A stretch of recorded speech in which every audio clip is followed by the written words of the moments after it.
আবারও বাংলার মানুষ জেনে গেল যে মুসলমানদের প্রতি মুখ্যমন্ত্রী মমতার কত ভালোবাসা। ধোঁকাবাজ মানুষের সঙ্গে প্রতারক মুখ্যমন্ত্রীর আবার মুখোশ খুলে গেল, আবারও জনগণের সামনে মুখোশটা ফাঁস হয়ে গেল। এই ভিডিওটি শুধুমাত্র আপনি যদি মুসলমান হন বা আপনি যদি বুঝে থাকেন আপনার জন্য দেখার, তাছাড়া আপনি যদি না হন স্কিপ করে চলে যান, অসুবিধা নেই। মুর্শিদাবাদে বেলডাঙ্গাতে একটা মসজিদ স্থাপন করার কথা হলো। বিধায়ক হুমায়ুন কবির সেই মসজিদটা বাবরি মসজিদ তৈরি করতে যাচ্ছে। সে ছিল কোন দলে? সে ছিল টিএমসি দলের একটা বিধায়ক। সেই বিধায়ক, তার অপরাধ কি? একটাই অপরাধের কারণে তাকে সাসপেন্ড করা হলো। তার মানে আবার বাংলার মানুষ বুঝতে পারছে, মুসলমানেরা যে সংখ্যালঘু মানুষ, মমতা বন্দ্যোপাধ্যায় মানুষকে কত ভালোবাসে বা মুসলমানদেরকে কত সাপোর্ট করে।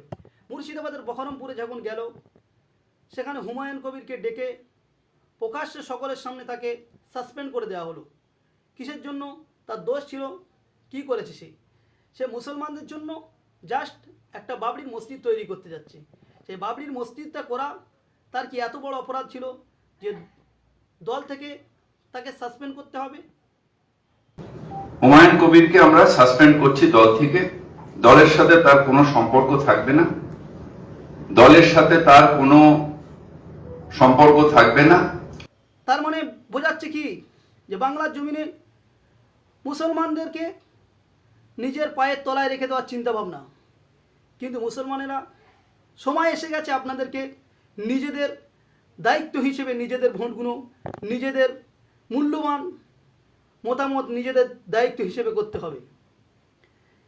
কেন আজকের সরকারি টাকা দিয়ে কোনো মসজিদ তৈরি হচ্ছে না? সরকারি জায়গার উপরে কোনো মসজিদ তৈরি হচ্ছে না।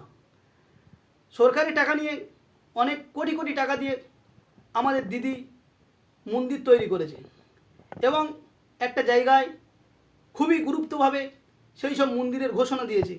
কিন্তু আজও বন্ধু কোনো জায়গায় দিদি একটা মসজিদের জন্য অনুমতি দিয়েছে এরকম কোনো তথ্য আজও বন্ধু উঠে আসেনি। তাহলে বলুন বাংলার মুসলমানেরা, সংখ্যালঘু মানুষেরা, আপনাদের দেখছেন বারবার যে আমরা যাকে ভোট দিয়ে রেখে দিয়েছি আমাদের নেত্রী করে, সে আমাদের সঙ্গে কত বড় প্রতারণা করছে, কত বড় মির্জাফুরি করছে, কত বড় আমাদের সঙ্গে জালিয়াতি করছে, এটা আমাদেরকে দেখতে হবে। কেন সে আজকের আমাদের সঙ্গে যে ব্যবহারটা করলো, এটা বাংলার মানুষ দ্বিতীয়বারের জন্য তাকে আর কোনো সময় মেনে নেবে না। বাংলার মানুষ তাকে আর ক্ষমা করবে না। কারণ এটা আমাদের সঙ্গে যে প্রতারণা করা হয়েছে, এটা আমরা কোনোদিন ভুলতে পারবো না। আর যে বাবরির মসজিদের কথা বলা হচ্ছে, এই বাবরির মসজিদটা ইনশাল্লাহ তাকে বিধায়ক থেকে বাদ দিলেও সে হলো মুসলমান, সে একমাত্র আল্লাহকে ভয় করে, সে মসজিদ করে দেখিয়ে দেবে। আর বাবরির মসজিদ হবে ইনশাল্লাহ, সেখানে কেউ গিয়ে বাধা দিতে পারবে না। ইনশাল্লাহ আপনারা সকলে দোয়া করবেন যেন বাবরির মসজিদ দ্বিতীয়বার আবারও কায়েম হয়।